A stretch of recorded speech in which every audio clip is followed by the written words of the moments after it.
The pure gleams of the rising sun, the babblement of the Kopai River, and a hope to start another journey commence each and every day of the Kora people living in the Dangapara village, situated under the Bolpur subdivision and Birbhum district, West Bengal, India. Although the exact time of their migration to this particular land could not be ascertained by them, but it was revealed that a group of people were induced to come to Birbhum for their subsistence from Ranchi under the state of Jharkhand. They were assigned as migrant laborers as they were well known for their traditional skills in various earthworks such as cutting soil, digging tanks, and agricultural laboring. Later, many of them started settling here far from the main district area at the Kopai River basin, which was the great source of water and agricultural need among them.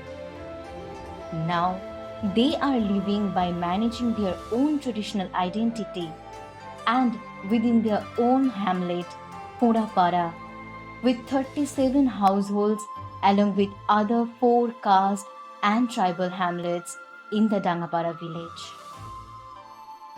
The Kora, a Dravidian ethnic group found mainly in many districts of Odisha, Jharkhand, and West Bengal.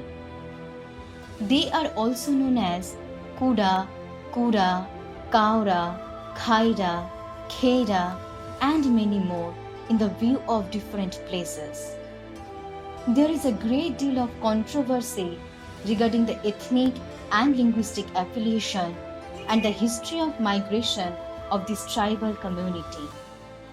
Although it is speculated that they are an offshoot of Munda tribe, the authorities of different census operations since the time of Risley were somehow perplexed in placing the Koras either in the tribal or in the caste category. In 1931 census, over 90% of the Koras were returned as Hindus and the rest were following their tribal religion. In 1951, the Koras were recorded as a scheduled caste, but in the 1961 census, they were again listed as a member of the scheduled tribal groups.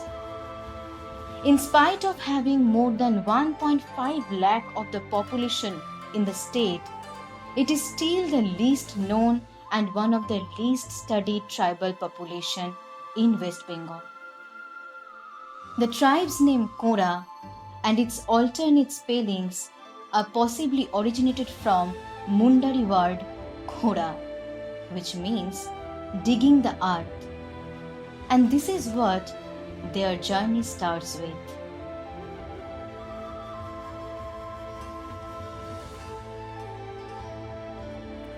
Kora language have their own specific dialect, but does not have any written form of script, so they used to write in Bengali script.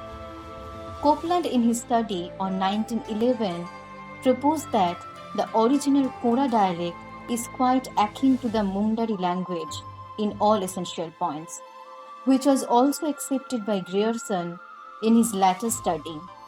But during 1951 census, out of 43,000 Koras of the state of West Bengal, only 630 Koras had declared Mundari Kora as their mother tongue. And this gives an idea of the impact of regional language on them. And so on, in the case of other social cultural aspects of these people, many regional influence made changes to their own lifestyle. Koras have borrowed many material cultural aspects and ritual practices from their neighboring Hindu caste groups and having coexistence with them in terms of festivals and other occasions. Their houses are traditional in type, includes some brick-built house and mostly mud-made and thatched with straw. Their household materials include plate, bowl, pipkin, cooking spud, glass, pail, mug, basket, mud-made oven, knife, pitcher, rice pot, jug, and many more. Hoe, big knife, crowbar, axe, hand tractor, hand hoe, and ladder are their agricultural implements. They use fishing trap, fishing net, angling, catapult, fishing hook, bow, and arrow for fishing and fowling purposes, and only madul and nagra as their musical instruments. The staple food of the Kora observed during the investigation is rice, which is locally known as mandi. Both men and women consume puffed rice or soaked rice in morning. They consume boiled rice with grills, pulses, if possible egg or fishes during lunch hour. Generally, they take food thrice in a day. The menu of the dinner includes the repetitions of the food items consumed in the lunch. Some of the common food items are julutu, meat curry, hakutu, fish curry, bilitu, egg curry, ara bhaji, green leaf vegetable, tuwa, milk, mandi bode, rice liquor, and handia, rice beer, etc. Kora women generally used to wear cotton saris and for occasions yellow sari with red border having a specific wrapping style, and they have fascination of decorating their hair band and themselves with lightweight silver or golden plated or handcraft jewelries. Males used to wear loose shirt and pant for generally or occasionally.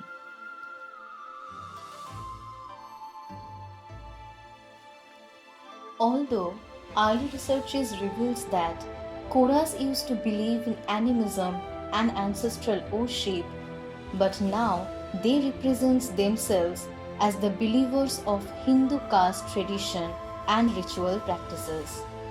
With the Marangburur Puja, they start their Bengali New Year by performing dance, consuming handmade liquors and ceremonial feast, followed by Ura Puja, Anna Puja, Kali Puja, Laban Puja, and Home Puja in specific month and for specific occasions.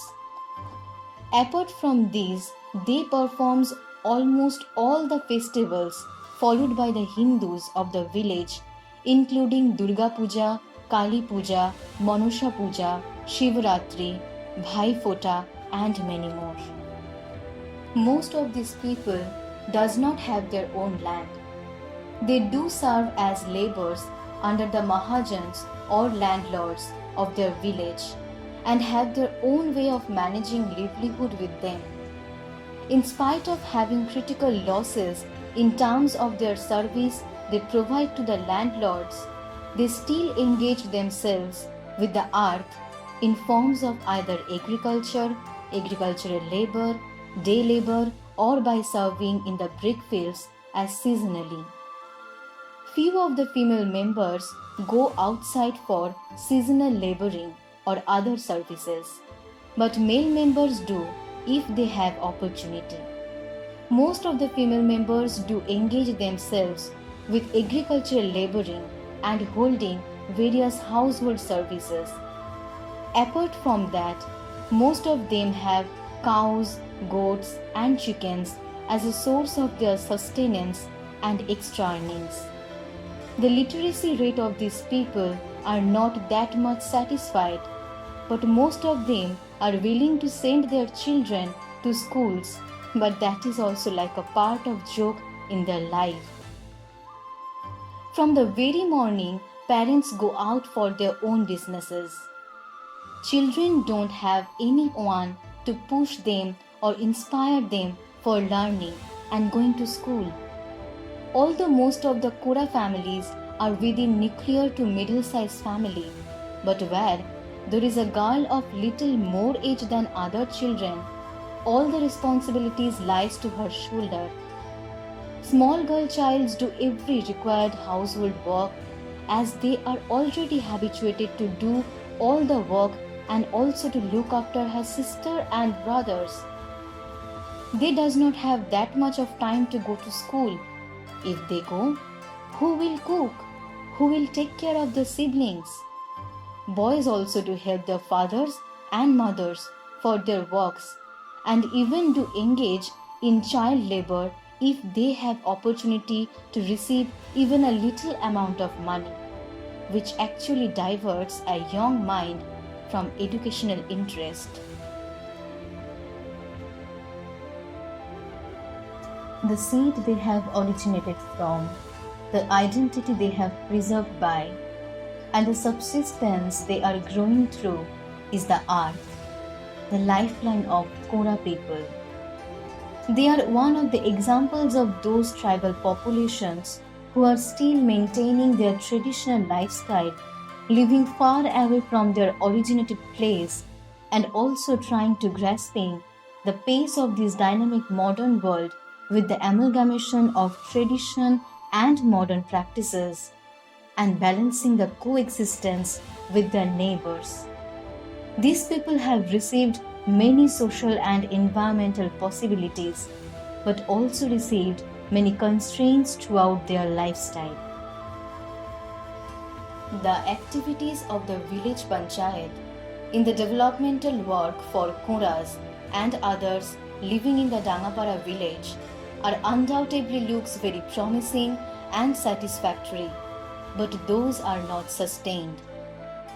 Under the mission Nirmal Bangla, now all the households have their own lavatory provided through the Sattur Gram Panchayat, but those are remaining useless. Why? Because the grounded level of this land is having bedrocks for which hand pump needs to be channeled to the deepmost layer to reach to groundwater source, which was not being done. That's why after some days of implanting the hand pumps, those became useless, and now they use river and ponds as sources of water to complete all of their water related affairs. And due to increasing water scarcity on those sources, most of they still prefer to go to nearby fields for completing morning ablution, which is really unexpected and unsatisfied for those Kora people who are actually well aware of cleanliness and maintaining their own hamlet and even village. The development of techno-economic aspects in the village shows some interesting features. Since most of the Koras are agriculturalists, many among them were found to use threshing machine, spray machine, insecticides, seeds of high-yielding varieties, and use of shallow pump for irrigation. It was found that they sell the crops in the retail markets in Bolpur, Ilam Bazar, etc. at the price fixed up by the government. So the Kora peoples are getting exposure to market economy. But along with this, while the machinery labor is increasing for being easy, beneficial for time, money and high demand, these people are actually in the stage of crucial fear of losing their own traditional earth workings, which they are specialized of, and deciding to take the decision of getting involved to other possible services. Most of them have below poverty level ration cards, and they are availing the facilities from nearby ration shops. They have health cards and health facilities to nearest health center, although many of the health workers lack cooperation with them. No non-governmental organization is situated inside the village.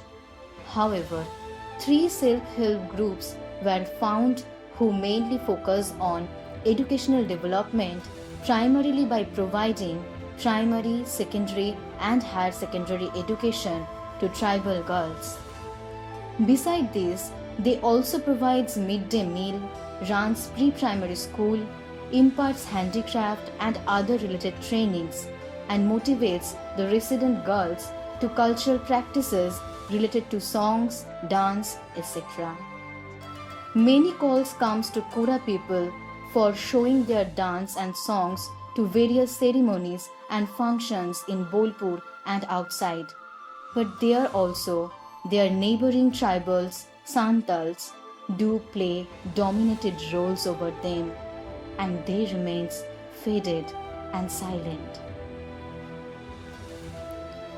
An Anganwadi school, a primary school and a library is found to be situated within the village. These educational centers provide pre-primary education, regular health checkup, vaccination and midday meal. According to the teachers of those schools, most of the Kora children does not have any punctuality or a little interest to study or to learn. Rather, they only come to school for enjoyments with friends and having midday meal. But from the voice of the little students, teachers does not understand them for what they are asking for to make them to understand regarding the lessons, nor even their family issues. They does not cooperate to make them understand the subjects like math, science and mostly English. For that, they are remaining weak and unable to learn those subjects properly. But apart from all of these conflicting issues, these smiling faces hopes to grow older with knowledge and wish to secure a success in their life. Parents are having tensions regarding their children. They don't want their children to grow like they had with a lot of limitations and constraints. These Kora people of Dangapara village are really happy to have all the development activities and attempts made by the government for them. But they are still struggling to make us understand their own environmental, socio-cultural and economic possibilities and limitations. They are still struggling to keep their tradition and questioning, will we be allowed to maintain our traditional life if we also want to be a part of this modern world? These Kora people of Dangapara village, who have originated from earth, serving people by engaging with earth generation after generation and still walking on barefoot, is actually forcing us to stand in front of some questions. How close we are actually reaching to them in respect to their own environmental and socio-economical situation? Is it really possible for them to strictly maintain and nourish their own traditional way of life in this dynamic social process? How their preservation will be cherished if they are traveling through undernourishments regarding their community desires, and many more.